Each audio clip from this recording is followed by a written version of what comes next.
Welcome back to the stay-at-home videos. Thanks for watching. And today we're going to have an interesting topic. We're actually not going to talk about plants, but we're going to talk about something that can help out your plants and can get rid of some of your food scraps in your house. We're going to talk about worms. And today I have someone here to help me explain to you what she does and how worm castings can help you. I'm Elena, and I'm co-founder of Terra. And it is a social enterprise where we want to recycle and use food waste and divert it from the landfill. And we want to feed this food waste to worms, actually to an army of worms.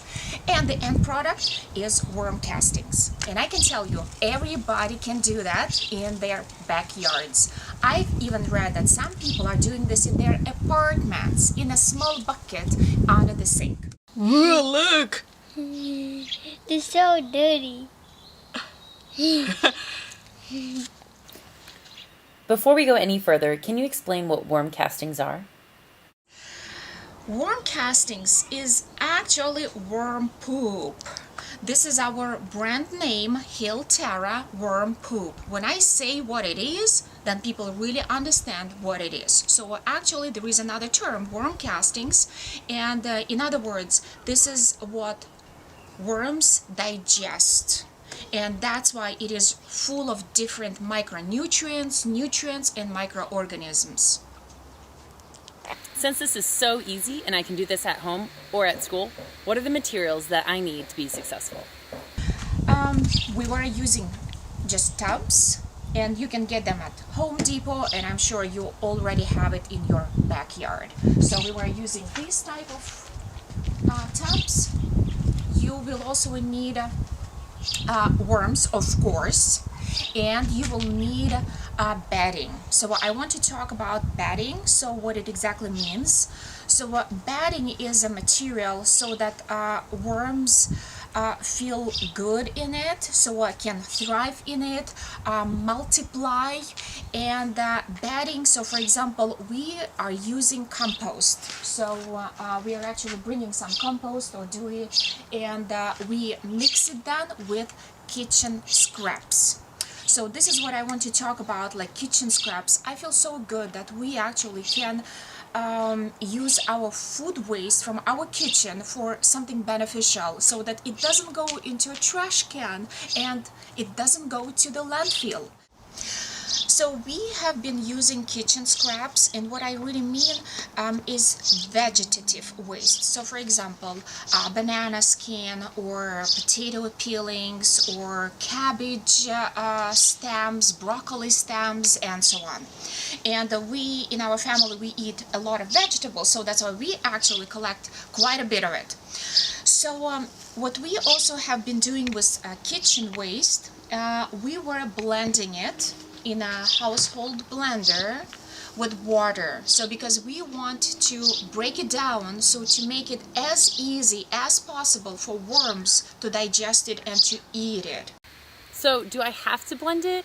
What happens if I don't have a blender or I don't want to take the time to do that? You don't have to. This is how it worked for us, because at the very beginning, when we were using shredded paper and just normal kitchen scraps, we even didn't chop it or something like that, so it looked really horrible. It was too wet.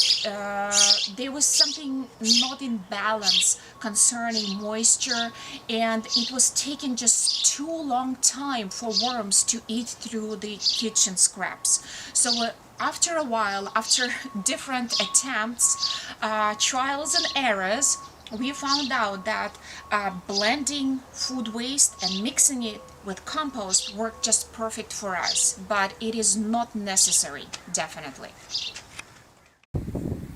So now that I know what I need for materials and my worms love to eat my food waste, how do I get soil out of this? What do I do next?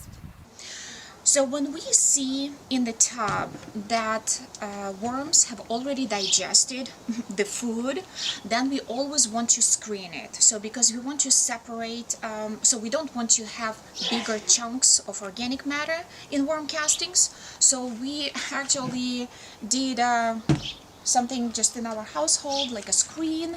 So we put it on top and we shake it, and the end result is worm castings. So it is absolutely like earth smelly. It's like soil, like dirt, and black. So that's why we call it black gold. So worms can help with getting rid of food waste, and they're cool. They make soil, but why else are they important? Worm castings are full of microorganisms, and this is what is so important for the soil. That's why we like to say, feed the soil, not the plant. In any case, it is really proven that if you use worm castings in the soil for your plants, then the plants have higher yields. It is really proven. What is also really exciting and interesting for me, so that if you add worm castings to the soil, you don't need to water it so often, because that helps to retain water. So you can really save money on your water bill. So yeah, there are so many different benefits of it, and also, for example, worm castings repel pests and some diseases. So that's why it's really great to use it in the garden. So can I just use any type of worm, the worm I find out in the garden here? Or is there specific types of worms that are better for the job? We are using red worms, so the native species of worms, and this is how it works perfect here in Oregon. So because of the climate, we also could really see that worms are not so active during winter when it is a little bit colder, but they're getting much more active during summer month. So it worked really perfect with the native worms. So if I don't have any worms myself, how do I get some worm castings? We at Terra, we sell worm castings right now, so you can buy them directly from us. You can get some more information on our website, hillterra.org, or you can also buy them at DC Farmers Co. So now that we know all this about worms, what's your favorite thing about them? What's your favorite thing about worms and vermiculture? What I really love about vermicomposting is that it's about using food waste and diverting it from the landfill. So there is actually a big thing right now about recycling, and I think so we should do as much as we can to recycle anything what we can. And actually, so food waste is the easiest way, because not everybody so everybody can do that, but also I think schools can do this as well. And that's why I really want to encourage you to talk to your teachers, your parents, about starting a worm bin in your school, because you can collect food waste, and then you can also see the results, worm castings for your garden. Thank you so much for that information about worms and worm castings. Please watch our next video on more information on how to garden at home. And of course, go to their website if you have any questions about worm castings, or reach out to me. Have a great day, stay cool, water your plants, and we'll see you next time.